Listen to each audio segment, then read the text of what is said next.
Um, Ernie, Bob Kratzky's got 3 minutes as a sponsor. He's gonna be able to screen share when you do his little intro, okay?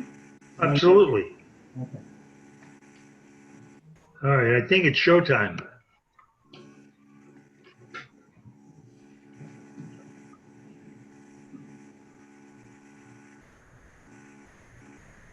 Shall I begin? Sure. I have 8:59, but close enough. Go ahead. It's 9 o'clock on the dot. Okay. Okay. All right. Good morning. Good morning, everybody.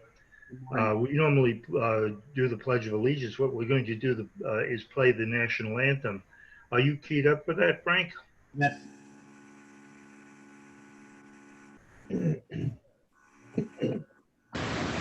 Oh, say, can you see by the dawn's early light what so proudly we hailed at the twilight's last gleaming, whose broad stripes and bright stars through the perilous fight o'er the ramparts we watched were so gallantly streaming, and the rocket's red glare, the bombs bursting in air, gave proof through the night that our flag was still there.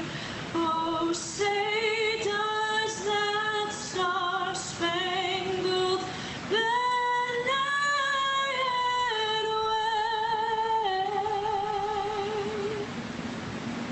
o'er the land of the free and the home of the brave?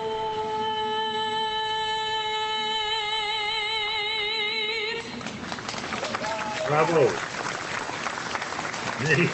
Anybody who thinks that's easy, ought to try it. That's a difficult song to sing. I want to thank our sponsors, Louis, Joe, Avalon, and Evelise, Toomey sponsor, and Shay, and Kelly and Dubin, and Quintaro, and Gershow Recycling and Covanta. These are our annual sponsors. These are the people who give us a boost in the beginning of the year to help us finance what we do. And today's morning sponsors is Blue Zap and Bestech. Are the Blue Zap people here? That would be Blue Zap would be Jay Ryan. Is he on? He is. Jay, uh, where are you? Okay, you're here. Yeah, just there we go. Jay's on. Having trouble muting. You want me to go to the other sponsor? No, Jay, you can talk. Jay's got his mic on now. Go ahead. I'm in. Okay, tell us about your company because we want to give you a little exposure for the benefit of your sponsorship here. Great. Well, thanks. Good morning, everyone. I'm Jay Ryan from Blue Zap UV Disinfection, and I'd like to thank Ernie and Limba for providing us with the opportunity to sponsor today's program. I'm also very interested in hearing what Joe has to say, especially about Long Island's recovery from the coronavirus and the quarantine. But our company, Blue Zap UV Disinfection Company, was formed as a direct response to the coronavirus and the quarantine. We wanted to provide a safe and healthy way to disinfect facilities and protect people from the coronavirus. Everyone needs to disinfect their facilities in order to get employees and customers back into the building. The virus is real and people are justifiably afraid of it. We need to give them peace of mind that they're safe and coming back. But are we making wise decisions by hiring disinfection companies that spray toxins and chemicals all over the premises? Environmental health experts say no. In the rush to disinfect due to the coronavirus, unsafe chemicals are being used, and supposedly safe chemicals are also being used incorrectly. Spray companies use what they call or they claim are EPA approved or hospital grade disinfectants. these seeming endorsements for safety are not what they sound like. And if you'd like to learn more about that, please reach out to me for more information. But BlueZap will fully disinfect your facilities, including COVID-19, using only ultraviolet light. We use no How often do you have to repeat the process, Jay? The answer to that is as often as you can. There's no disinfection service, although there's some that claim they do. There's no disinfection service that lasts longer than, in our case, as soon as we finish, and in the chemical cases, as soon as they dry. There are companies that claim they can protect you for 30, 60, or 90 days, but there's absolutely no independent research to back that up. So we tell people you need to do a deep clean, and you need to have us come in and disinfect basically as often as you can afford, because once somebody comes in and starts coughing, if they have COVID, then you're no longer disinfecting. But we fully disinfect, including COVID-19, using only ultraviolet light. We use no toxins or chemicals. We spray no liquids. We leave no residue or odor. UV is used in hospital operating rooms. The technology has been around for decades. We have dozens of academic, government, and industry group research papers to back up our claims. So if this sounds appealing, contact us. We'll explain our process. BlueZap can give you peace of mind that your facilities are free from germs and germicides. And I'll keep it short, and I'm very open to questions. Okay, if anyone has a question, just ask it now.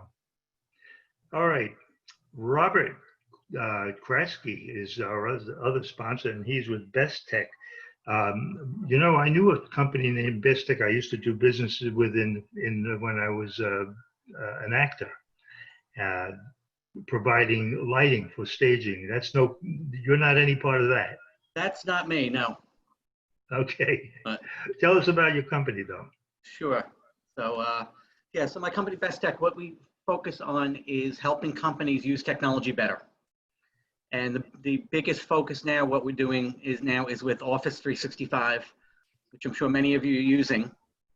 But there's things that many of you, or I might even venture all of you, there are things you don't know that you have that are very powerful tools, very easy to use, and can really make a big difference in your business in a very short period of time.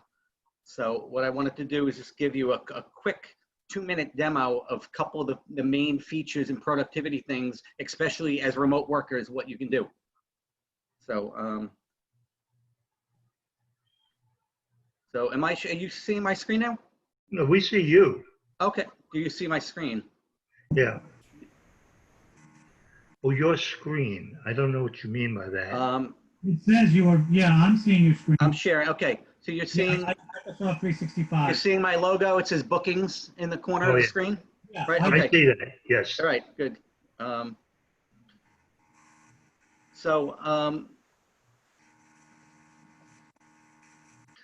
So anyway, Office is not just Word, Excel, PowerPoint anymore. There are all these powerful tools that you can do amazing things with, right? Teams, forms, approvals, bookings. So the quick thing I'm going to give you again, quick run through and quick showing of what these things can do for you. Really quick. Okay, Teams is an application. You may have heard people saying, "Hey, should we use Teams for our meeting? Should we use Zoom as we're using now, or GoToMeeting?" All these things are meetings, right? And to me, it doesn't matter which one you use. They're all pretty much similar. If you get used to using it, they're all pretty easy. Okay, but Microsoft Teams is different than just a meeting. Okay. This is the key part of Microsoft Teams. It's, you'll see on the left a list of all the different teams that I'm in. I have a lot more teams than most people would have because I work with 20 different companies and I have all teams set up for them. So I've got a lot of extra things and things I demo. But these on the left are my teams. And then in your team, you have all your chat communications. So you can see I'm scrolling through all the messages and stuff that are, so all your team messaging, your instant messaging on your phone is now in Teams. So everything, all your conversations are here in one place. It has a thing for files. So automatically, if you share a file or share a picture or something into the chat, into the team, it automatically gets put in this filing cabinet, which this one doesn't have anything. So let me click on one that does have, sorry. Okay, so here's all my messages. I added in this document here, got shared to the group, IMCP America's scorecard. if I go to the files, it automatically puts it in the filing cabinet. So you don't ever have to go look for it. You see, it's listed right here in the filing cabinet. So this is tied up right in with your team and your communications. Your communications aren't just chat. You can actually, in your message, open at the bottom of the screen. I'm losing the window at the bottom. At the bottom, there's a button to turn on video. So you can have a meeting recorded right in your chat channel that everybody can attend. And it also, again, if you miss like a board meeting, you can go back and attend it the next day. So all these features, all these things are tied up. And then you can add in special things you do in Notebook up along the top. You can make like a custom website within your team. So everything you do in your job is right in one single place and you never have to leave it. So it's very customizable. That's Okay. Is that the message? Yeah. Okay, thank you so much. Thanks for being a sponsor. And now I get the pleasure of inviting Joe Campolo, who has been a friend of Limba for a time now. He's a business leader. Joe is a member of the Long Island Business Hall of Fame and a very recognized leader on Long Island. He is very influential in the HIA, and he has been helpful to the Limba itself in the past. Joe, I think there's a myriad of things that you might want to talk about. So why don't you give us an overview, and then we'll give you questions on how we go forward. Joe, you've got to unmute yourself now. There you go. Yep. So, okay, great. First of all, thanks, Arnie, and thanks to the good people at Limba. We have a long-standing relationship, and it's organizations like Limba and others that are going to help keep Long Island connected and moving forward right now. As Ernie mentioned, I'm a business lawyer. I've been representing businesses here on Long Island for the last 25 years. And my law firm, pretty much that's all we do is represent businesses and some municipalities here on Long Island. And I'm also chair of the board of the HIALI. And I think from those two vantage points, I've had sort of a unique perspective on what's been going on these past few months, and I can talk about that a bit, and certainly talk about anything you guys want to discuss. You know, in March, right when the governor announced and the president announced that we were going to need to shut down the economy, you know, like everybody else, I knew that that was going to be something we just had never gone through before, and so we thought, from our perspective, what would be the best thing we could do to support Long Island businesses? I mean, if Long Island businesses don't make it, I don't make it. That's just the reality. There's no need for a business lawyer if there are no businesses. So the first thing we immediately did was launch a coronavirus hotline. And what we enabled people to do, clients or no clients, was any business could call us and receive legal guidance free. And we figured that would be a great support system, because if you guys remember, at the height of this, every single day new information was coming out, every single day new guidelines were coming out, and there was mass sort of confusion going on out there. And so I appointed a bunch of our attorneys to serve as the liaisons to that hotline. And we thought it would be helpful. It was overwhelmed, right? We were overwhelmed by the amount of requests, hundreds of requests, and still to today we get requests from businesses and business folks who just were lost. And look, we were lost. There was no crystal ball that we had. Nobody had ever lived through this before, but we dedicated people to really doing the research and providing clarity, because in times like this, what we really need are facts and clarity, so that we can make the best decisions we possibly can. And it was probably the scariest and most horrible 6 weeks I've had as a lawyer, those first 6 weeks when this pandemic hit, because every single call was, I don't know how to stay in business. I don't know how to stay in business. I have to let people go that have worked with me for 20 years. How do I do? What do I do? And it was just question after question, heartbreaking story after heartbreaking story. And I don't think anybody will ever, who's lived through that and who owns a business, will ever forget those terrifying horrifying weeks that we had. And the federal government, to their credit, acted very quickly in bringing out stimulus dollars. Now, the impact of the effectiveness of stimulus dollars will be debated for years, I'm sure. But I'll tell you what, all of a sudden, 3 letters, PPP, became incredibly important in the business community, because the PPP loans that were part of the CARES Act were a much needed source of revenue and income. Also, the additional liquidity that the federal government pumped into the economy, I think, has helped stabilize the stock market to the point where it is. I host a weekly webinar called Business Unusual, because there's certainly nothing usual about these times. And the most unusual thing to me right now is the stock market and what's going on with it. But all I can say is thank God, because in the end of March, and 15,000 had gone down to 12,000, we would be in a much different position right now from an economic perspective. It's not to say Joe, has your firm been able to facilitate the money coming from the government to the individual businesses here on Long Island? I get the impression it's not being done very efficiently, and the wrong people are getting the money. Is that your impression too? Well, the answer of who the wrong people are, I don't know the answer to that. We need every Well, the wrong single people would be business. the multi-million-dollar corporations who have been sitting on $1 billion of excess money. I don't think they need it. But my restaurant that I frequent does. Right, but here on Long Island, I don't think we have situations where these multi-billion-dollar companies have been taking money. For probably 50% of our time was spent making sure that business owners that needed to apply for the funds got the right banks, got the right lenders, got the right accountants, got the right resources to be able to to do it.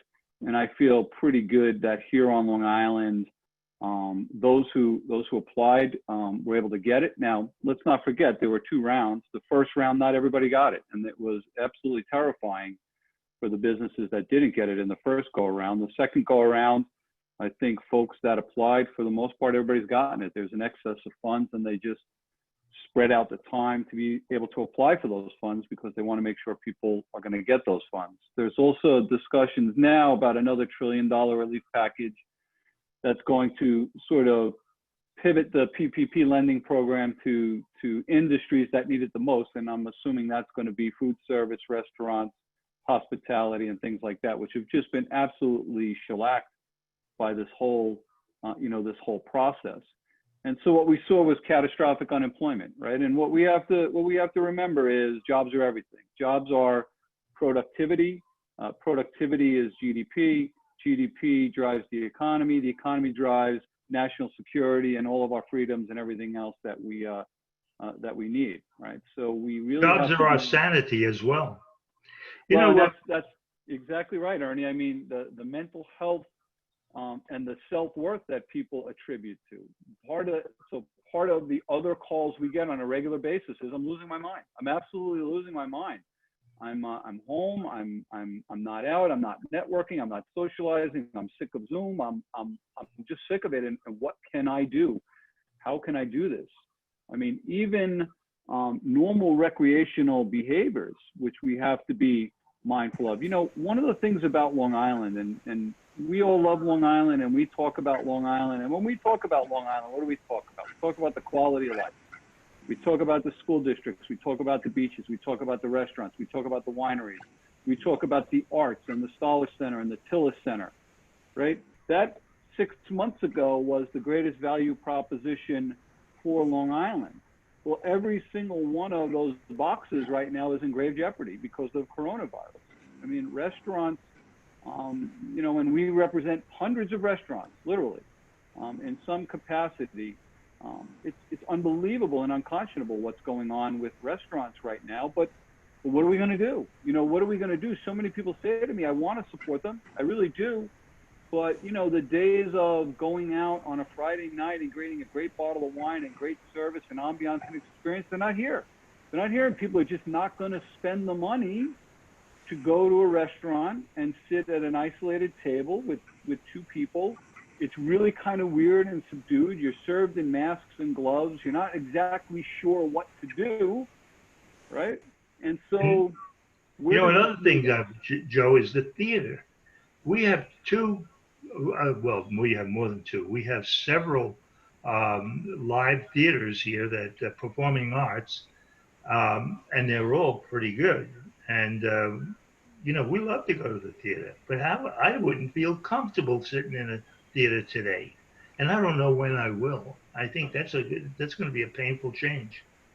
Yeah, so I actually sit on the board of the Scholar Center at Stony Brook, and the reason I got involved and we made a major donation was because I love the arts. I love the theater. I love being at live performances, and I love being able to drive 3 miles from my house and have free parking at the university and go see a show on Saturday night, right? Yes. As of right now, so the earliest prediction for Broadway is January. For the Stoller Center, right now they would be neck deep in their film festival, their world-renowned film festival. That's been moved to a virtual format. They're going to see how that goes. But it's been heartbreaking, right? It's been heartbreaking. And you know, the other sort of unfortunate piece of this whole thing is, because it's a national election year, it's been very difficult to have some sort of cohesive and comprehensive response on a nationwide basis. You know, the politics is everything in this country, and it's a big year. There's a lot at stake. And so I think we're going to be stuck in this mud. I think we're going to be stuck sort of in this limbo, not to be confused with limbo, but in this limbo until January, until we get past the election, until we get past the contentiousness, and then folks have some breathing room to be able to sit down and say, what the hell are we really going to do on a nationwide basis to drive this? I mean, state by state for a virus is very difficult. We're seeing that. It's very difficult to have a state by state response because the virus doesn't understand boundaries. The virus doesn't understand what a governor is, doesn't understand what a town municipal board is, doesn't understand anything, just travel. You know, there's Ernie, we forgot to mention the raise your hand, the way people can interact. And I just want to do that because there are 36 people that are listening. They can't ask questions. On your keyboard, you can either press Alt Y or Option Y, and that will raise your hand. And then I can unmute you and you can ask a question. Sorry to interrupt. Bye. Yeah, I was going to ask you about the schools too, Joe. You know, when we were kids, we said, "Oh, I don't want to go to school. Well, I'd rather play hooky. I'd do this." Kids love school; they really do. They are missing a lot, not only in ways of education, but the socialization of a school, being in a classroom full of a bunch of brats just like me. And I think that we're hurting them badly. But on the other hand, I'm scared too for those kids to go back. What's your take on that? Where do you think we should be going? Yeah, so I actually had a conversation with John Corrado, and John owns Suffolk Transportation. They're the largest school bus company here on Long Island. And the discussion I had with him is exactly that. Like, how is this all? Let's not forget about the social value of schools, not just to kids.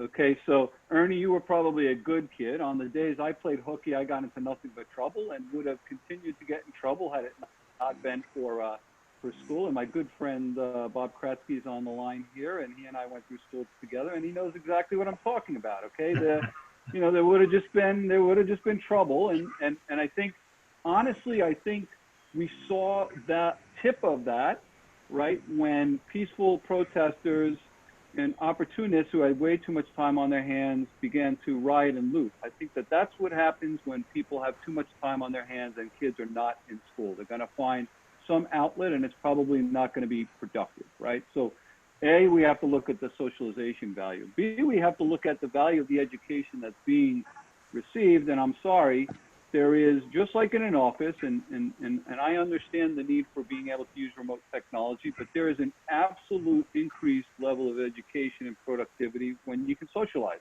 when you can have what I call the water cooler chatter, the small conversations, something you might not bother a person with a text for, but you start dialoguing on it and it leads to, you know, greater, deeper understandings of things, and you're going to lose that in collaboration. You know, one of the things that higher education always touts is the value of the network, the value of the relationships you make when you're attending school, going on into future business for productivity, and we'll lose that if it's just online. But to me, the actual incredible part of it, the incredible part of it is, what about the single mothers and the working families who rely on school and their kids being in school, okay, to be able to get out and work and put food on their table? What about the value of that, and where is that going to come in? Are we just going to keep people on social services forever, and what does that do for their productivity and their self-worth? People want to work. They want to be out and work. But with their kids home, what are they going to do? So you have half the people saying, I need the kids back in school, and half the people saying, I'm scared to death and don't want them back. Ernie, Did you have a question? Ernie, we have a few people with their hands up. You want to take questions? You want to select them? Go ahead. Don J., I'm going to ask you to unmute, and you can ask your question. All right, who do you got picked out? Don J. Sanjay? Unmute. Am I? Here we go. Okay. So one of the things I've been hearing this was a question related to PPP loans, and the issue with the forgiveness amount that's coming up is with the forgiveness period starting. The question that's being asked is, does a forgiveness amount become an income to the small business? Yeah, so I saw my good friend Andy Ross is on here as well, a very eminent qualified CPA who can probably answer that better. My understanding is there's no guidance, but the assumption is going to be that will not be deemed income. But Andy, I would ask you to weigh in on this. Yeah, what happened initially when they were advertising, for lack of a better term, these loans, they said that the income would not be taxable. But then about 6 weeks ago, the IRS threw a curveball in and said, all right, we understand that the proceeds won't be taxable, but we're not going to let you deduct the expenses that were forgiven. And that put everyone in a panic. But since then, Congress has hinted that the IRS's response is not acceptable. So the answer is we're in limbo. And this is affecting, we do business valuations, and we don't know, how to treat a potential tax effect in the business valuations. We really don't know yet. In the next few weeks, we should have guidance.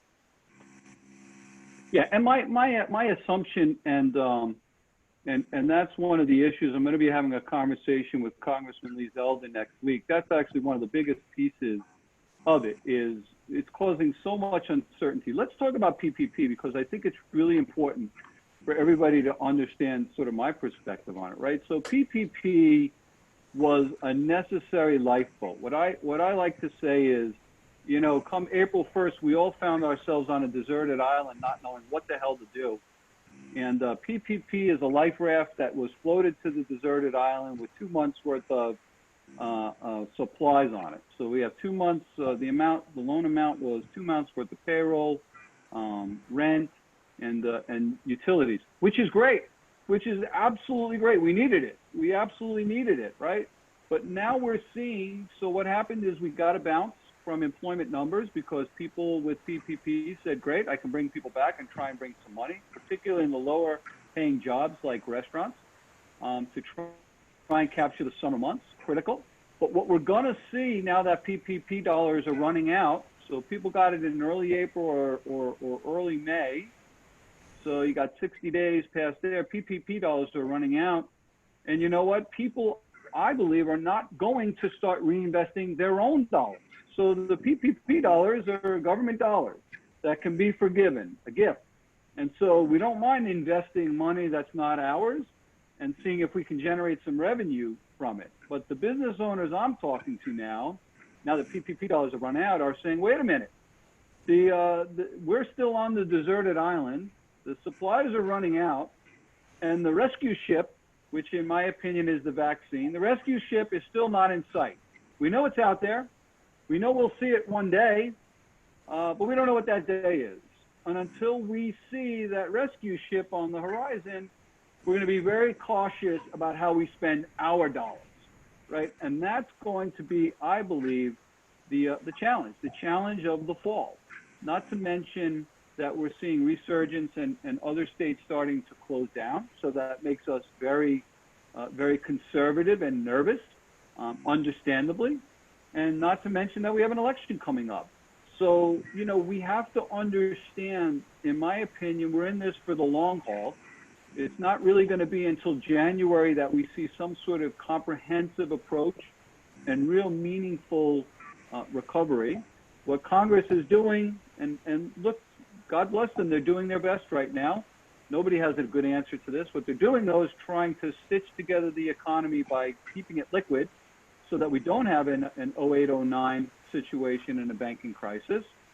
But, you know, let's be honest, folks. Come January, we get a vaccine.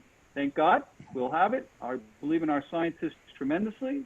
We're going to be able to have a comprehensive approach to stitching together this economy. Yet we're probably going to have about $10 trillion in new debt that we have to deal with, right? And let's understand what $10 trillion in new debt means. Let's understand that. And let's have a conversation about that. I understand we have no way around it right now. I get that. But we really have to be careful as to what we're doing right now with our dollars. And what I'm trying to tell Long Islanders, especially getting back to my initial comment of how much we all love Long Island. We are on Long Island, folks, because we love it. We are not on Long Island because it's a you know, a tax shelter like Florida. We are not on Long Island because it's easy living, because it's not. Okay, there's a lot of traffic, there's a lot of bureaucracy. We're on Long Island because we love Long Island. And the very things that we love about Long Island right now are in the highest risk categories of not being able to recover.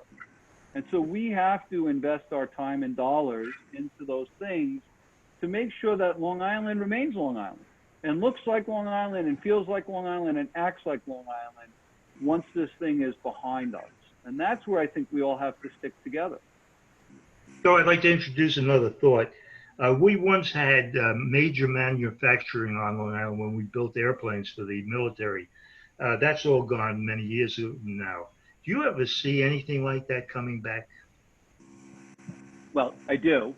So there's a couple of sectors. So one of the things I've done with my HIA-LI cap is we've done an intense study of the industrial park, the businesses in it, and the services. So while we lost the Grummins and the Fairchild, what we kept, and which are really starting to thrive here, are the ancillary manufacturing businesses that serve the larger aircraft and helicopter manufacturers. So a company like East West Industries, whose services Sikorsky helicopters and everything else are thriving here on Long Island.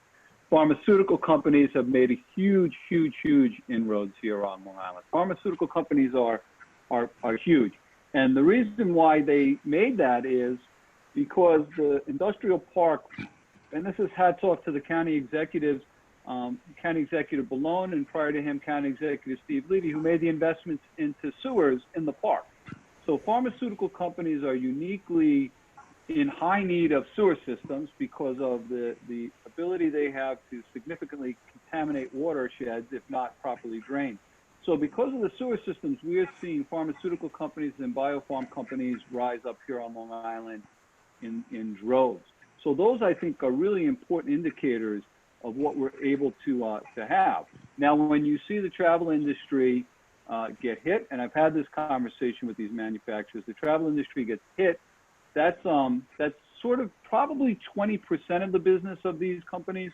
It's really defense spending that they're tied to. And so I think defense spending budget for Long Island in particular is very important for the manufacturers here, which is the indicator I look at.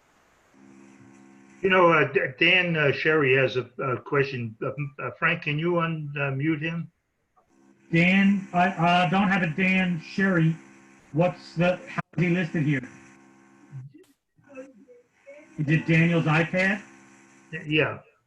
Okay. Okay. I just got unmuted, correct? Great. Yes, you did. Yep. All right. Yeah, this is to both Ernie and Joe. This is a terrific session. Ken Burns, the historian and documentarian, recently was on TV, and he compared this pandemic in terms of importance in U.S. history. He compared it to the Civil War, the Depression, and World War II. When I first heard it, I just said, wow, I don't buy into that. But as I think about it more, read more, listen more, it's starting to make sense to me, and I'm just interested in hearing your thoughts on that. Well, sure. First of all, Ken Burns happens to be one of my favorite guys. His documentary series on the Civil War and on Vietnam it's incredible. He's an incredibly well-researched, thoughtful person, and so I would respect anything that he has to say and any analogy he has to make, having studied history so much. You know, we're at a point where, from my perspective, the answer is we don't know. We have never, in the history of this country, in the history of civilization, as anybody can tell from its recorded, shut down a global economy and tried to start it. And therefore, we simply can't anticipate the next logical steps that are going to occur. We did not anticipate that there were going to be protests and riots and looting and that, and what that was going to do. And in the middle of a pandemic, have a major social movement that's going on right now, right? And what that means for the country, what that means for the country, we just don't know. You know, I am not, you guys and everyone on Long Island should know that I am a growth-oriented guy. I have taken risks over the years and bet on Long Island and continued to grow.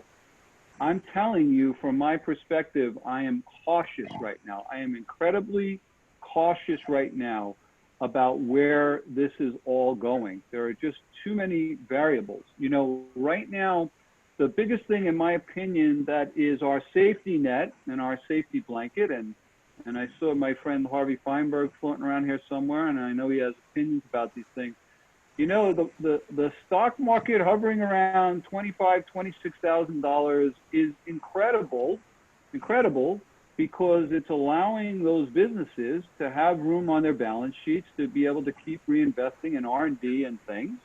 Okay, there's a boatload of cash sitting everywhere. So venture capital funds are sitting on record numbers, amount of cash, private equity funds, and individual households. So individual money market accounts right now are at the highest they've ever been in history. Okay, so what we need to be protecting is we need to be protecting the value of the dollar right now, more than anything, because what will hurt us the most is if we see that sort of decline. Like 08, 09, we saw it because the banking industry was in crisis. Right now, the banks are liquid, but if we are not careful, okay, we are not careful, and we keep mounting this debt, and we keep really putting out there these risky values on the stock market, we have a very, very, very big chance, in my opinion, of watching that market correct way down, watching the value of the dollar decrease, watching the debt really crush us and put us into a depression. And I think that that is what we have to be focused on long term. Yeah, we got to keep our businesses alive short term, but we got to keep them alive. And we got to hold on to our cash right now until we have a vaccine. And we got to make damn sure that we're not put into a global depression, which will happen if the banking community, okay, and how does the banking community really get into trouble? It's when commercial real estate owners start defaulting on their mortgages. That's where we're going to see big trouble, and that's what I'm nervous about in Q4. You know, commercial real estate landlords right now have been, for the most part, very respectful and very willing to work with people, but there comes a time when that runs out. There comes a time when they need to pay their bills and eat.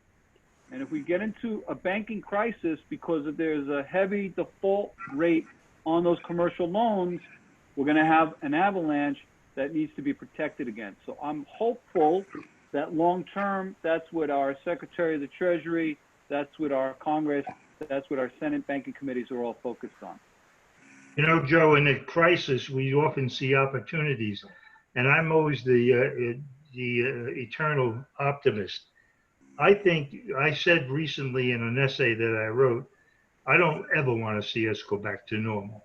I want us to go someplace better. Uh, do you see places where that can actually happen?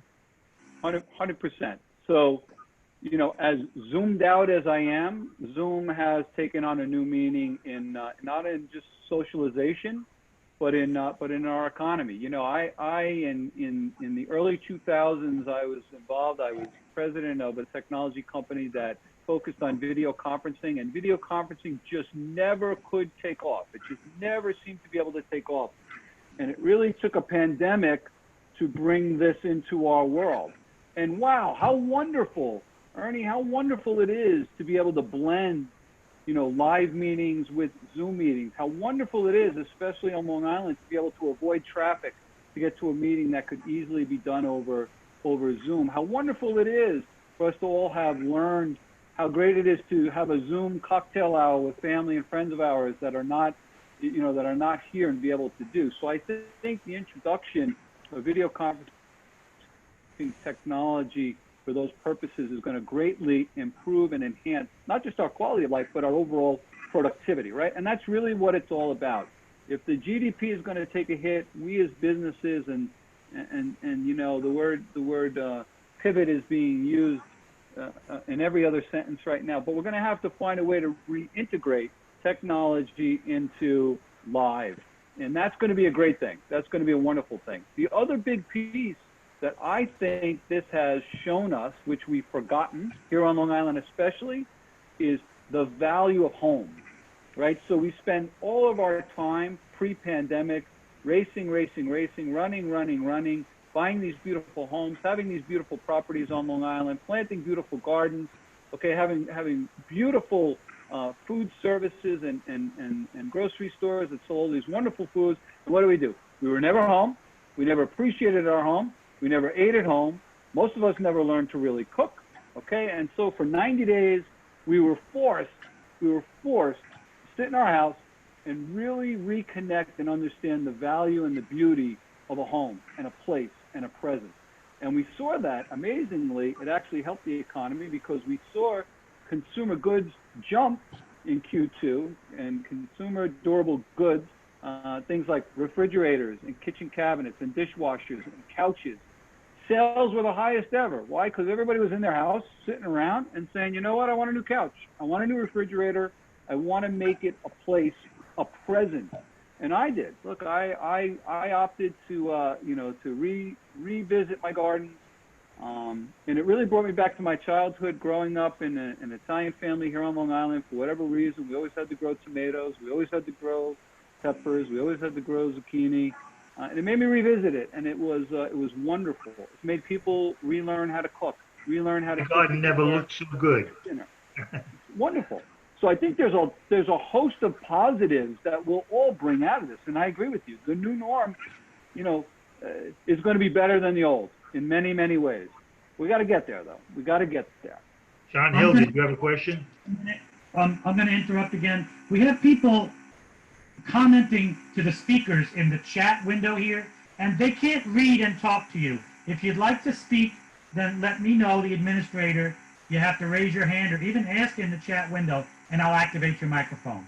But the folks who are speaking are not reading the chat. I just want to let people know that. Sorry, go ahead. Where were we? Question? I think somebody had a question. John, did you have a question? Mr. Hill? Okay, I thought you did. Let me see. I think I asked all the questions that I had on my mind, but if we have some more questions from the rest of the oh yeah, Harvey, Big Mouth Harvey. That there's a concern that New York and other states, such as California and Illinois, they may tax base will move out of the respective states.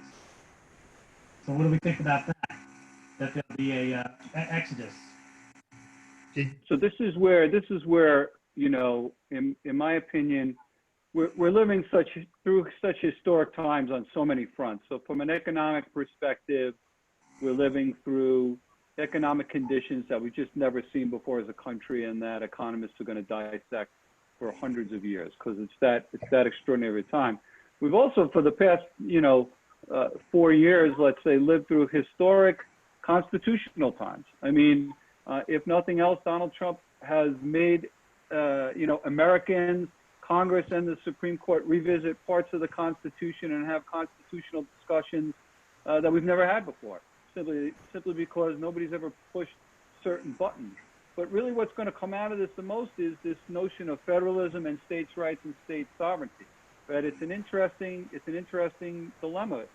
State governors for the first time in a long time, certainly in my lifetime having watched the history, are completely empowered, almost like kings in their fiefdoms right now, deciding by a thumbs up or a thumbs down who stays open, who stays closed, who's allowed on the streets, who's not allowed on the streets, whether we wear a mask or we don't wear a mask. That's completely been relegated and delegated to state governors, which, correctly or incorrectly is the way the system is. If you guys remember, it'll probably, when this all blows over, it'll probably go down as one of the strangest press conferences a president has ever had. But if you remember several months ago where President Trump declared he was in charge and he was going to take responsibility for how the recovery was going to occur and who was going to stay open and who was going to stay closed, and the states, went absolutely crazy because they said that it was a state response. And so the governors sort of planned the way they wanted to plan, but we don't have this cohesive meshing of federal response and state response anywhere close, and we haven't even figured out how that's supposed to work legally and practically, simply because it is Donald Trump that's president. It is it is an election year, and there's just no way anybody is going to concede any ground right now unless and until there's an election. And then come January, we're really going to start to see how our constitutional system is supposed to work, right? And the way it's supposed to work is, yes, governors are supposed to control their sovereign states and the health, wealth, and welfare and safety of their citizens, but the federal government and a federalist society is supposed to be looking at a comprehensive plan to make sure that the cohesiveness of the states remains. Well, we don't have that. We simply don't have that, right? I mean, we're saying, okay, on one day, citizens from 3 states have to quarantine. Now citizens from 9 states have to quarantine. Now citizens from 18 states have to quarantine. There's no comprehensive, cohesive plan whatsoever, which is hurting us. It's hurting our economy. It's hurting our recovery. It's hurting our health. It really is. And so we have to figure that out from not just an economic perspective, but from a constitutional perspective. So it's going to be really interesting to watch. And I think this, from Dan's question before about Ken Burns, I think this is exactly what Ken Burns has in mind when he talks about it, is the constitutional implications, what a democracy means, what a republic means, what rights do states have, what rights does the federal government have, what rights does the president have? I mean, the president could have simply declared this a national emergency and mobilized everything. Could have been within his purview. It's a war, if it's a pandemic, it could have. And then where would we have been? We don't know, because it didn't happen.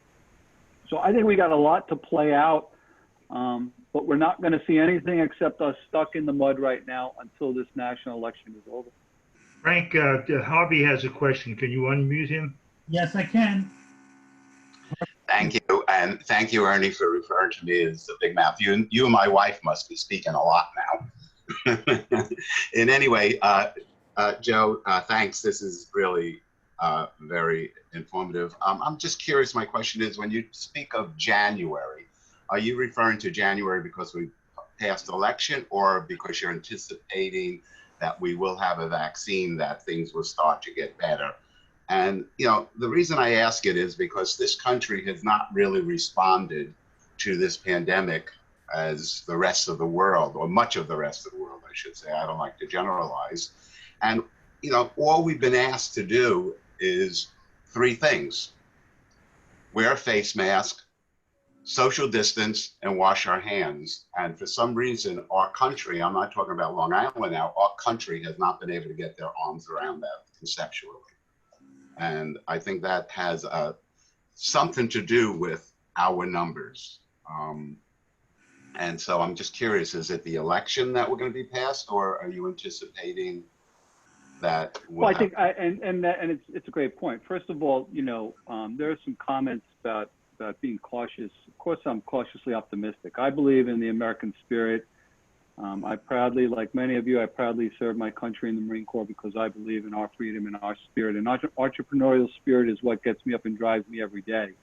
So I think the entrepreneurial spirit is going to drive a vaccine to be here on the horizon, probably in Q1 of 2021. That's at least what the leading scientists seem to think and seem to indicate. Plus, the election will be over. The election will be over. A new president will be ready to be sworn in. If it's Donald Trump, then Congress is going to have to find a way to work with him. It'll be a lame duck president, and hopefully there'll be a more cohesive plan that's there. If it's Joe Biden, then he's going to have to find a way to get past this and work. I mean, we need to stop the nonsense right now at the governmental level and really come together and have a plan. But I don't think anybody's going to do that until that election is over. And then once it's over, I think we, the people, have to insist that there's a comprehensive plan that goes into place, right? We the people are the ones that are going to work through this. The elected officials, and I tell them this.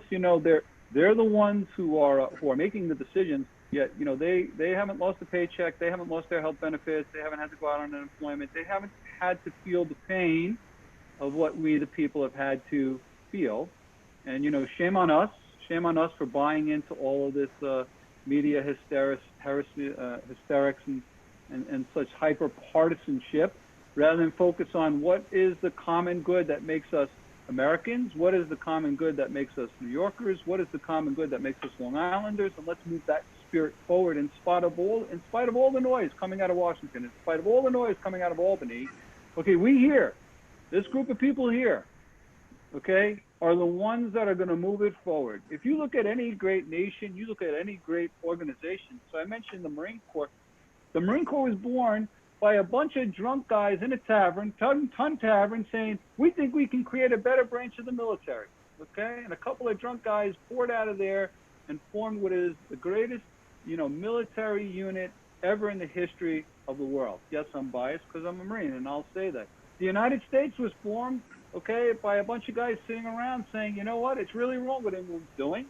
And I'd encourage everybody to read the Declaration of Independence. If you think that what's going on today in this country right now is terrible, it's absolutely nothing compared to the despotism that existed when England had rule over the colonies, and a group of people got around and said, we've had enough, we got to move forward and push it forward. And that's the power of us. That's the power of the American spirit. That's the power of American people. And that's the power of American entrepreneurs. So I think, Harvey, what you're seeing to some extent is, it is very simple. It seems very simple. Social distance, wear a mask.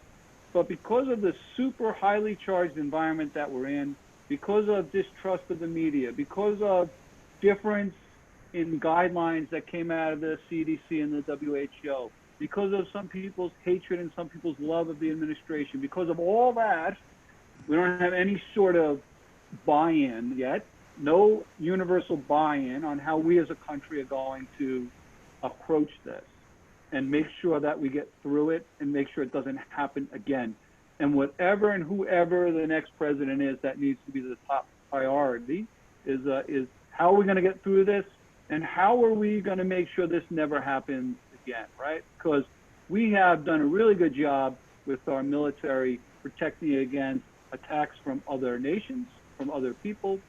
We need to do better to make sure that this virus doesn't mutate, come back, and knock us on our ass again. Thank you. Tony B. Good morning. Joe, I had a question regarding the state and municipal government budgets. As we all know, the sales tax revenues have been diminished substantially, and the budgets of all the municipals and states are in great pain. Do you see significant push for tax increases in the new year? Do you see your municipal layoffs? Do you see cutbacks in services? I'm wondering why you might be optimistic on that front. Well, there will be tax increases. The question is it going to be town, county, state, federal, or all of the above, right? So there's no doubt that the state and local governments need some help from the federal government. The amount of resources that they had not budgeted for that they needed to expend to be able to help fight this pandemic have been incredible. And they're just not going to make it. They're just not going to be able to make it. They're not going to be able to close their budget shortfalls for 2020 unless they get some help. And it makes sense. I mean, you can't, as a private business owner, say, you know what, I need help. This virus came out of nowhere. It was no fault of my own. I need to keep my doors open. I need to keep my people paid. And so the federal government stimulus helps me. Well, that's what governors and county executives and town supervisors do every day. They have to keep their business, which is either their state, their county, or their municipality, open. They have to keep revenue coming in. They have to keep workers on the payroll. We tend to forget that they're actually running a business, right? And this pandemic hurt them the same way it hurt private businesses. And we need them to succeed. We need our state and local governments to stay vibrant. We need garbage to be picked up. We need police officers on the street. We need health and safety workers to be able to be there. We need these things. And so somebody's got to pay for it. And so the question is right now being debated and being modeled out by economists, you know, much, much smarter than me over what's the biggest way to amortize that debt so that it impacts taxpayers the least. Okay, so they're looking at if I have to increase, you know, county, state taxes versus give a relief from the federal government in some sort of system to those so taxes don't have to be raised. How does the American taxpayer get hurt the least in that regard? And that's what I think Secretary Mnuchin is working very hard with, along with the Fed chair, to try and figure out. What I anticipate is they're talking about another $1 trillion in stimulus dollars coming out of Washington. What I anticipate is that's going to be spread out to municipalities and states, and targeted industries that need it, like hotels, hospitality, and restaurants. And then they're going to sit down after all of this is said and done, and they're going to say, okay, we got $10 trillion of new debt. How do we make this hurt the economy vis-a-vis the American taxpayer the least? And that's going to be an incredibly daunting task, incredibly daunting. And so we're getting ready, you know, we're getting ready to wrap. So if anybody has some questions, would like to finish by 10 last minute. Anyone, you can unmute yourself if you'd like to, and ask a question. I'm checking here in the chat window to see if anybody has any final questions. This is Robert. Can I just add one quick thing? Can you hear me, Ernie? Go ahead. Yeah, I just wanted to add into the chat window a link for anybody from LIMBA or anybody on the meeting today for a free 30-minute consultation and training on all the productivity tools in Office. Show it how you can specifically use it for yourself and your business. So that's a link in the chat window. Joe, I want to thank you very much. It's been a pleasure. You know, I had 4 questions written down here that would prompt me to get a conversation going. You covered so much more information than that, and I knew you would, because you know, you just have a pretty big scope in your thinking. Also, I want to comment on your writing. Your writing has a moral tone to it that is very necessary at this time, and I appreciate it. Thank you so much. Thanks, Ernie. Thanks for all your help and all the work you guys are doing at LIMBA. Really great stuff. Okay. All right. So what's going to be coming up in the future is Bob Cattell. He's the chairman of the Advanced Energy Research and Technology Center, and his message for all of us is, what do we do about the future of energy on Long Island? And he has some thoughts, and it could be a little controversial, but I think I've been friends with Bob for so many years, and he's one of the smartest people I've met on Long Island. So I hope you'll be with us. Thank you all for participating, and have a great day. I think that we'll close at this point. Are we okay, Frank? Everything went beautifully. Thanks, everyone. Have a good few weeks. Good job, Ernie. Thank you. Great job. Thank you. And I say that for my big mouth. We'll talk to you Bye, later. everybody. I'll talk to you later. All right, bye, everybody. Bye.